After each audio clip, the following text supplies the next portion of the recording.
This is the basketball show. What they gonna say next? Yes, we are back thanks to TCL 2K and News Corp. I'm Joe. This is Shane Hill. Hammer, how you doing? I'm good. How's lockdown? You okay? Yeah, all good. So much to talk about today. The Boomers and the Olympics coming up, NBA playoffs, the whole lot. I can't wait. Yeah, big show ahead for sure. We're going to kick things off with our TCL starting five. We've got some really cool viewers' questions coming through. Starting with the NBL, we know free agency is well and truly underway. Damo says, with the Phoenix re-signing Adnam and Liafa, does that mean the end for Sykes and that they use that import spot to replace Yanni Wetzel? How do you feel about that? Well, I think that Southeast Melbourne have to go with imports in other positions. I think when you're going to sign Liafa and Kyle Adnam, then those two are going to share responsibility for the point guard position, potentially some two-man minutes. The fact that we've got three imports this season, they're going to be really, really deep, and no doubt they'll go with a five-man. Let's not forget that Dane Pinot's coming back in. They've already got Brockhoff and Glidden. They are stacked, and they're probably looking as good as any other team at this stage of the season. We'll never know. Sykes could be picked up somewhere else. He was pretty impressive when he was not injured this season.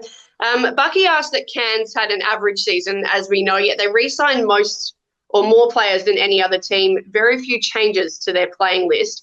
What are your opinions on whether that's a good approach or not?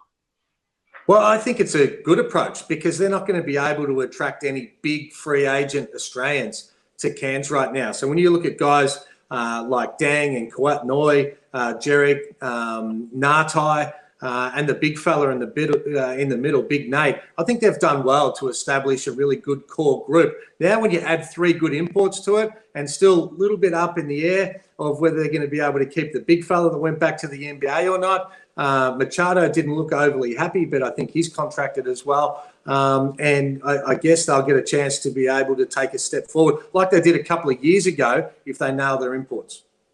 Well, yeah, fresh start with Adam Ford up there as well. So good luck to him in his first year as coach of the Taipans. Former Taipan, Torrey Craig, he is going to get an NBA championship ring regardless of what happens with the Suns finals campaign. How do you feel about this? Because I think this is an absolute crock. Why do you think it's a crock, Joe?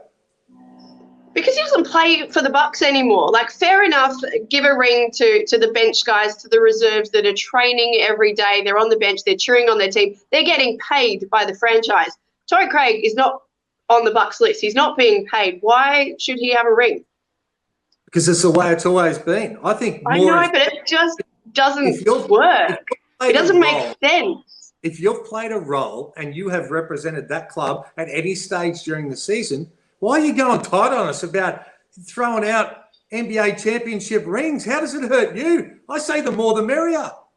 Yeah, well, no, because these things are exclusive. People work their backsides off. Somebody like Chris Paul may end up finishing his career without one, and yet Torrey Craig gets one because he was on the Bucks roster. And I like Torrey Craig. It's nothing against him, but I just don't think it doesn't work.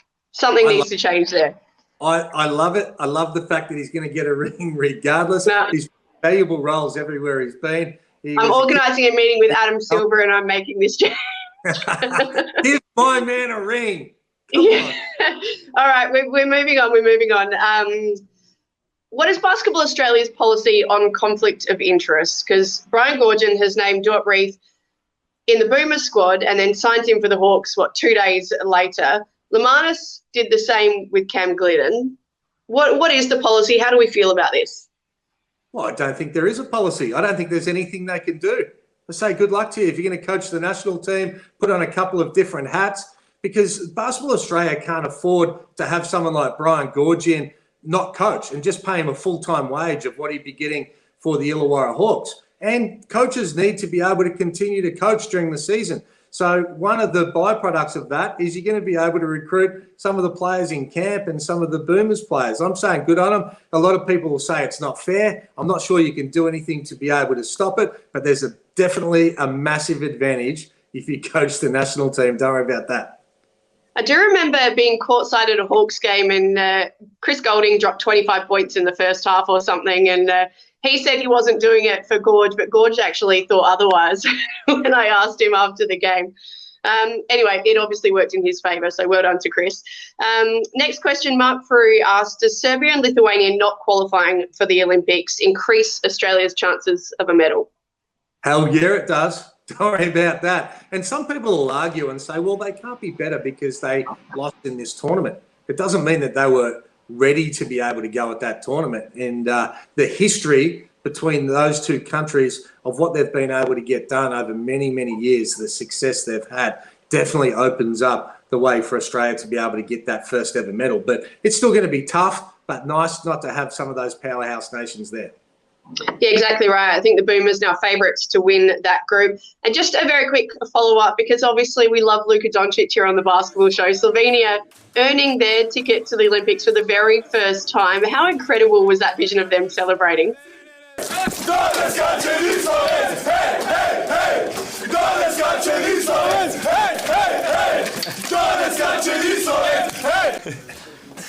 Crazy. So now you know what kind of chemistry we have. Yes. Incredible. How was the vision of him being able to put the ball in the hole? Triple-double. Oh, yeah, triple-double, just quietly. It just doesn't happen the same way as it does in a 48-minute game during an NBA season. So, you know, he's a freak. There is no doubt about that. Nice to see some of those countries to be able to get in. And, yeah, it'll be interesting to see whether they've got the sort of depth to be able to seriously compete for a medal once they get there, even though Luka is one of the greatest players in the world right now. I did read a few things on social media, and the commentary seems to be that they could actually cause a few issues, so it will be telling. Well, he's got an unbelievable amount of talent, so he's going to make those players around him better. He gives them more belief, and good luck trying to be able to stop him as well if they've got shooters around him. So look forward to seeing them being able to take it up to the big countries come Olympic Games.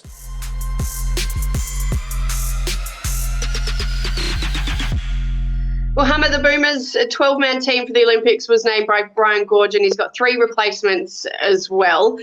What were the things that stood out for you in terms of the selection? First of all, I can't wait for the Olympics. Nothing better than seeing the green and gold and these guys at training camp and the quality that we've got. Interesting that we've only gone with 4 bigs. That's the concern for me about where we're at. When you talk about Baines, Landale, Kay and Reith, and I don't know much about Reith, so interested to see him in the warm-up games, but we've virtually gone for 8 guards. So we've never really seen this sort of discrepancy between the perimeter and the centres as well, and the front court as well. So Josh Giddey, Xavier Cooks, Brock Modem as the 3 replacements as well. Is there room for Brock Modem in this team, do you think, as another big, I mean? Well, I thought Brock Modem might have made it considering the form that he took in. So I thought that he would have been that 5th player that can play as a 4-man. His results and form in the EuroLeague was absolutely incredible this season. I think he deserved to be able to get an opportunity, and considering the imbalance, but they've decided with an extra guard. So, you know, also interesting that they decided to be able to take Nathan Sobey, who wasn't even in the original squad. They've left Josh Giddey, who's going to be obviously a top 10 pick in the NBA. I thought he would have gone, not as a development player, but for him to be able to get his feet wet, understand what it takes to be a Boomer and get ready for the next World Championships and the Olympics after that. Now, I know you've talked about how valuable that experience was for you yourself. For Josh Giddey, how tough would it be for him to miss out, given, let's be honest, this is probably going to be his team in the next, 3, 4, 5 years? Oh, I think it's a massive blow to him. I don't think it hurts him, but it hurts himself. And it hurts his pride. It hurts his passion for the Boomers. You would think right now, he should have been there. And I think when you sit, even if you're 12th man, you get an understanding of being able to get that done. After being 12th man myself, I ended up being in the top 5 for assists and scoring at the Olympics, 4 years later. So you just get that apprenticeship and then you're ready to be able to go. To me, it wouldn't have been a development. It would have been an investment for the Boomers moving forward. But what it does probably say is that Brian Gorge might be a little bit worried about where Dally's at and some of these other guys. Maybe they're a bit underdone. Maybe he thinks that he needs Sobey as an insurance policy in case he has to play bigger minutes in the short term. Yeah, fair enough. By all reports, Dante Exum is fit and had a great camp as well. And likewise, how good is it to see the likes of Josh Green and Matisse Thybulle in the green and gold for the first time?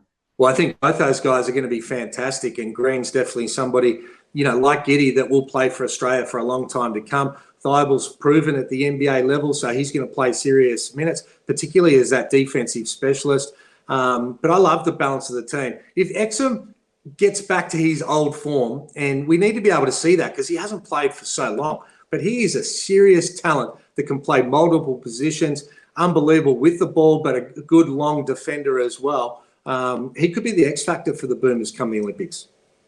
Well, they've got 4 exhibition games. They play against Nigeria, Argentina once, and then they've got 2 against the US. So really looking forward to that. And then, as you say, the Olympics not too far away.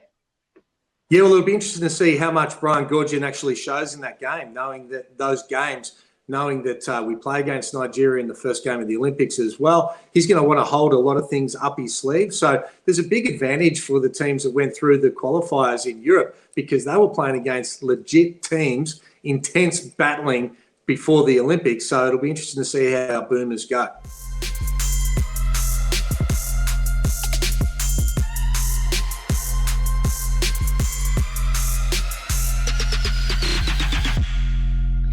Well, it's time for in-depth thanks to 2K. This week we are going inside the Boomers camp with soon-to-be 3-time Olympian Matthew Dellavedova. Delly, thanks so much for joining us on the basketball show. Great to see you over there. How is everything? You've had a great camp in LA with your team. Can you talk us through what it was like? Thanks for having me. Yeah, it was a great camp in LA. Fun getting all the boys together. Getting those young guys into the mix and getting used to Gorge's system. But productive camp and looking forward to some games in Vegas now. Well, welcome to the show, Dally. Nothing better than a green and gold Dally, no doubt about that. But you spoke about Gorge. What's the biggest difference in his philosophies than, say, Andre Lamanis has had over the years? Yeah, I think, I think just keeping it simple. I think that's more a product of the limited time and preparation that we have. I mean, we had the week in LA. We've got, I think, 4 or 5 days, 4 games here, and then we're off. So right now it's a pretty simple package, but everyone's picked it up really quick. And yeah, it's. I think we've made some good progress already. Obviously, a long way to go. We've got to play against some other opposition, which will be fun instead of beating each other up. But it's been really good so far. You mentioned some of the young guys. There are also a couple, obviously, that haven't been in the Boomers system before. Did anyone in camp surprise you or catch your eye at all? Yeah, I mean, Duop, I hadn't played or met him before. I thought he brought great energy on both ends of the floor. He can kind of mix in a roll or a pop or a short roll. So that was fun getting to know him. Dante's looking good, healthy, getting to the rim. Sobi really was impressive. But everyone's looking good. So it's been fun, getting to know the boys that I hadn't really met or talked to much before, like Josh Green, Giddy, Matisse. So I think it's been fun for us to kind of introduce the Boomers culture to them, and I think they've enjoyed it as well.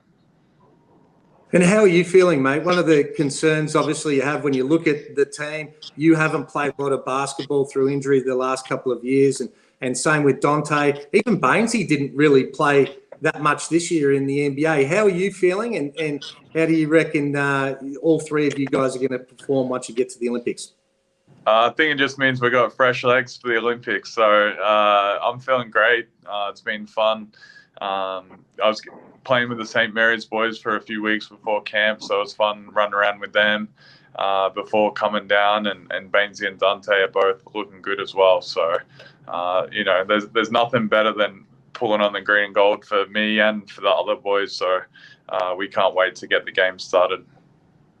Well, we can't wait either. Group B has obviously been confirmed now with Italy and Germany joining yourselves and Nigeria. Have you had any conversations with the other guys since that's been confirmed? Just a little bit in the group text, but I'm sure we'll be breaking down the teams and starting to watch some game tape soon. What about Josh Giddey, mate? Remind you back to 2010 when you missed out on the World Cup, and I've got to tell you, I didn't vote that way, but you should have been there. You cut me twice that year, so it was a bit tough to swallow, but it was, more motivation to come in 2011 and really, I guess, be on the front foot and attack and really try to prove a point. And what sort of advice can you give someone like Josh Giddey that has gone through it? He's going to be, a top 10 pick. Obviously, he's going to play for Australia in the future. Did you get a chance to have a chat to him? Yeah, a little bit, and I think that's something we'll continue to talk about. But I mean, he's way ahead of where I was at the same age, and he's got amazing size, plays at his own pace, kind of like Joey does. He can just see over the defenses, make the right play. So it was really fun playing with him, and I mean, he's going to be a part of the Boomers for a long, long time, and he's going to have successful NBA career, so I'm looking forward to seeing what he can do. Well, Delly, you guys have got 8 in the backcourt, but only 4 in the front court. Are there any concerns over the fact that the bigs are a little thin in the makeup of this team? I think everyone's pretty interchangeable. You got Bainesy and Jock and Duop and even Nick Kay can all play the 5 spot, or the 4 spot. Bainesy can step out and so can Jock and shoot it a little bit. I think with basketball in general going a bit smaller to space the 4, maybe Joey or even Matisse can play some minutes at the 4 as well. Now, I know you're going to respect every team you come up against, and they're all going to be tough. We know that at Olympic Games. But I tell you, it doesn't hurt that the Lithos and Serbia and Brazil are out of the mix now. Yeah, I mean, I think that just goes to show how strong international basketball is when you've got powerhouses, traditional powerhouses like that, not qualifying for the Olympics because, it's pretty even around the world. Every country is improving and, it's the world game. So it's going to be tough every game. We talk so much about the culture, about the fact that the Boomers are after this elusive medal. You get goosebumps even thinking about it. How much is that on your mind, and how many discussions are you having with the guys about finishing in that top 3? I mean, our goal is to win the gold medal, and that's, all we've talked about for 5 years now. Obviously coming up short twice. But, when you're training hard or doing a conditioning session, that's what you're thinking about. And, I think we've got the right group that can get it done. And everyone's focused. There's no other agendas. It's just try to bring home the gold. And obviously we know how hard it is to get into, the semi-final and the medal rounds. But, that's why we're working hard and preparing the way we are. Now, can you do me a favour when you get over there and make sure our man Joey stays aggressive? Because sometimes when he puts on the green and gold, he forgets he's one of the greatest shooters in the world. Can you make sure that he gets a couple of trifectas up for us? The way Joey's shooting it, I don't think I'll need to tell him to shoot twice. But, I mean, he's, just continued to improve and had some unreal years over here in the NBA and another great season. So it's been fun watching him play and fun being back on the court with him. I don't think I'll need to tell him to shoot, but he knows he can knock it down. So, Delly, just before we let you go, I want to look post-Olympics very quickly. What are your plans? Will you come back to Australia at all, or will you go straight back to the States for the next season? Want to come back and see my family. Got my best mate's wedding to go to, and then, obviously free agency is going to be at the end of the Olympics, and the plan is to be back in the NBA. Well, Delly, I wanted to finish on a positive, but I can't let you go without talking about your pies and the fact that you're done, mate. What's going on down there? I mean, tough season. I think COVID has disrupted, a lot of seasons and sports around the world. But tough to see Bucks go. I mean, he's done so much for the club as a player and as a coach. But hopefully, next year we can get off to a better start. Well, I told Probably you 10 not. years ago, mate, that you needed to jump on the Cats bandwagon. You should have back then. But back here is going to be supporting you. Congrats on your third Olympics. It's going to be an amazing team, an amazing run, mate. We're proud of you all, and hopefully you bring back that elusive medal. I appreciate it, guys. Thanks for having me.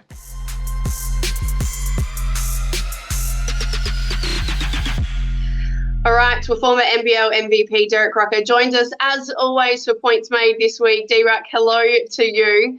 We'll kick things off. The NBA Finals are set. It's the Phoenix and the Bucks. Do I need to even bother asking who you're backing in this? Joe, I've said from about February, I think that Phoenix was the team to come out of the West. Now, granted, I didn't think that they would win it all, but right now I'm telling you, book it. Phoenix are going to be the champions of the NBA for this season, and Chris Paul will finally get his ring hammer that's going to elevate him to the true status of point guard. Well, mate, credit to you. Halfway through the year, you said that Phoenix were going to win it. Then you lost your nerve and you got off them. Now you're back on Chris Paul. You're on fire. They are doing well. How good was Chris Paul to be able to close things out to win the West? The only question I've got for you is I like the fact that they celebrated. They enjoyed the moment. But did they overdo it? Is it almost like they've won the championship, now it's a letdown, they've got to go out and play against the winner of the East, the Bucks? I'm not sure. And I feel like the Bucks celebrated pretty hard as well, Hammer. Yeah, that's true. And also, is Milwaukee playing better without the Greek Freak? Like, they look pretty good. What? No, they're not. Have they lost without him yet, Joe? No, but the Hawks were hampered as well because Trae Young could barely move. Fair point, Joe. Fair point. But have the Bucks lost yet without G? I think the thing is that they've got guys that can step up. You have to be impressed with Lopez being able to play more inside and play around the paint. He scored freely, being able to get that done. So I think with Middleton, I think with Holiday, I think those guys have been able to step up. There's no doubt they're a better team with the Greek Freak in there. And I'm going to go against you, D. I think if the Greek Freak plays 4 games or more, then they're going to be able to win it. I love the fact that Phoenix have come this far. I like Chris Paul. I love Booker. I love the way they've been able to play to get to this level. But I just get that feeling they got more guys that are going to be able to step up when it gets to crunch time. Well, Giannis is reportedly day-to-day at this stage, so not sure whether he'll be there for Game 1. Derek, I've got to ask, I'm a big Chris Paul fan too, but do you not find it really frustrating when he goes and flops and puts on these acting jobs? I find it really hard at those points to like him. Yeah, being a basketball purist, like I'm never down with the flailing and the flopping and all that type of stuff. And I think it does detract from a lot of the acclaim that he should get. But we have a guy here in our league that goes through the same thing, Chris Golding, that is. And Joe, we know how much you love him. But, is it that big a thing though, really? Or are we just nitpicking at these guys? I don't know. Hammer, what do you think? He just doesn't need to do it. I don't know why he does it. And some of them, there's no contact. But if it helps you win, I don't think some of the times that he flops, it helps him win at all. I just think he looks bad doing it. I think he's a quality player. Don't think he needs to do it. I think he's got toughness and that leadership to be able to lead his team in a better way. But, he's been able to get it done. It's a minor blemish on what he does, but I'd love to see him clean it up. All right, guys, let's bring it closer to home. NBL free agency is well and truly up and running. Some big names have been picked up. Mitch McCarron, one of them, to the Adelaide 36ers, which we have sort of reported here prior. A couple of other ones. Xavier Cook's re-signing with the Kings is big. Hammer, what are you liking from this so far? Well, I like the McCarron signing. Jeff Van Groningen's been able to get the checkbook out early. They've obviously paid big money to be able to get to South Australia. And I think the backcourt with Sunday Dech, I think it makes them one of the best defensive backcourts there is. You add DJ in there as well, 3 good imports, and this league is going to be unbelievably competitive. I like the fact that Cooks has re-signed with the Sydney Kings. He was out most of the year. We know that he's got big things to come, and it'll be interesting to see what some of these big name teams like the Perth Wildcats, what United end up signing, because they've had an exodus for a team that's just won a championship. Everyone's leaving there. And the Sydney Kings, they've been a little bit slow in releasing some of these players as well of what they get done. We know they're big team budgets, so we'll stay tuned to that. Well, we know we don't need to worry about Perth. They're going to be just fine. They'll get BC, Bryce Cotton back, and there'll be no problems there. They'll get some people fill in the spaces, Shane, and they'll be right back in the finals hunt again. But Adelaide are making that's a really good acquisition for them. And I'm somewhat surprised from a business point of view that Mitch McCarron would elect to go there, Shane. He's in Melbourne, coming off of a championship season. He's playing the position he wanted to. He's in Boomer's consideration. I'm just really shocked that he wouldn't re-sign there or even look at an opportunity here in Brisbane. That's quite puzzling. And yeah, the exodus out of Melbourne is somewhat concerning from a culture point of view, Shane, but not from a wins-loss impact going forward. They're still going to have the money. They'll be able to fill spaces just like Perth. Derek, do you really think Mitch looked happy at United this season, though?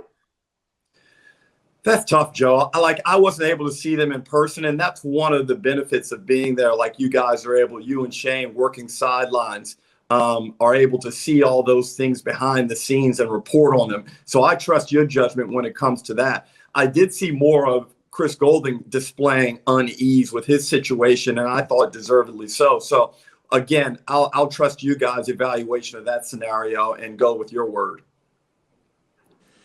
Yeah, well, he didn't look happy to me. Even just some of the confrontation, a little bit of the discussions coming into timeouts with Dean Vickerman. So I'm not sure what was uneasy there. They did enough to be able to bury it, to be able to win that championship. But I tell you, you don't leave a championship team in only a handful of days signing with another team. Obviously, it was for big money. United probably weren't prepared to be able to match it anyway. But another big name that's just come out is Reith for the Hawks. I don't know anything about Reith. D-Ruck, what do you know about him?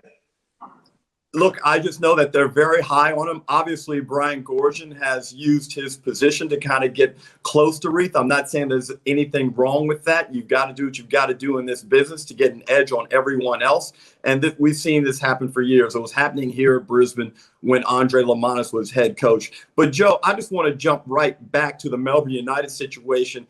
And I think there might be a feeling that we're implicitly bagging Dean Vickerman. Now, Dean Vickerman, I have great admiration and respect for.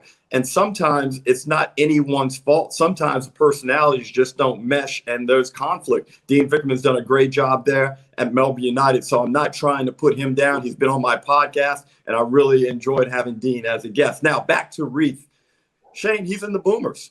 He's a part of that Boomers culture now. So there must be something highly positive about this guy. He's got great length, but I guess, we'll see what he's got in a few weeks when Tokyo kicks off. Yeah, we certainly will. By all reports, he had a great camp. He can shoot the ball, and obviously the Boomers need more bigs. In terms of free agency, some other names, Jason Kadee staying with the Bullets, Jack White reportedly heading to Brisbane as well, which is big for them. Shout out to the Jack Jumpers, though. So Clint Steindl, Sam McDaniel, reportedly Jack McVeigh, and another big one, Will Magnahammer. Gee, haven't they done well? Considering they've got 3 imports to be able to go with that lineup. Obviously, Magnay is going to be a lot better next year than what we saw. He was underdone playing for Perth, came in late, but he's a huge talent. And I like the fact that they've been able to pick up some of those other guys. McDaniel is going to be a really good role player off the bench after winning a championship. McVeigh and Steindl, 2 guys that have shown that they can play really valuable roles. So they're going to be deep for a brand new franchise, and hats off to them. They've done well. Well, you can see what the emphasis is down there. It's shooting the basketball. And I like a coach that comes in and knows what he wants to do. And Scott Roth looks like he knows exactly the identity he wants to present for his team. And as we mentioned before, I believe a couple of weeks ago, he should have some pretty contacts in America with respect to securing really good imports. And, who knows? He may be able to snag somebody. I still thought that Scotty Hobson would have been a good get for them if he could have gotten them away from Melbourne United. I still think Scotty Hobson needs a bigger role somewhere, but it looks like he's staying put. One more before we wrap this up, guys. The salary cap has gone up. So has the minimum wage, but not quite at the same rate as the salary cap. Hammer, do you read anything into that in terms of how coaches might put their teams together this season?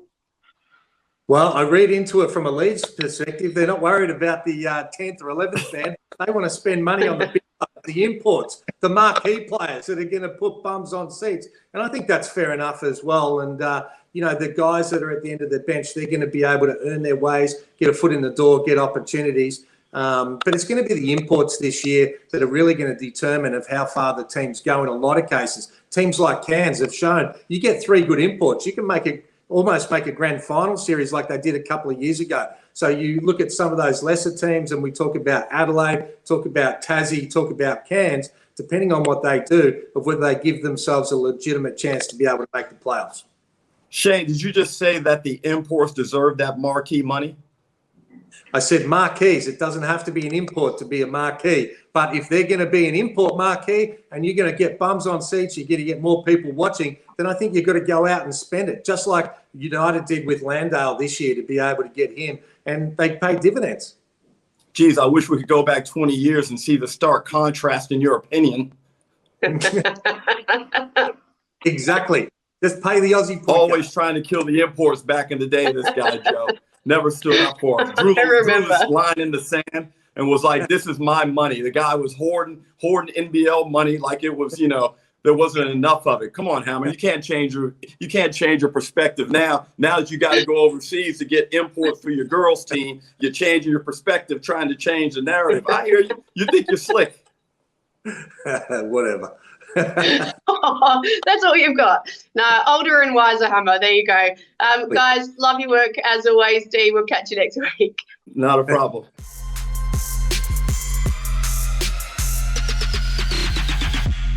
Well, it's been a lot of fun as always. Thank you to TCL, 2K and News Corp for allowing us to be here for the basketball show. Hammer, have a good last week in lockdown and hopefully next week we're back in the studio. Fingers crossed. I'm getting bored out here, Joe. I'm getting bored. I have a basketball show and so much to talk about. So big week coming up, and well done to you as usual. Catch you later. This is a co-production by News Corp Australia and Closer Sport.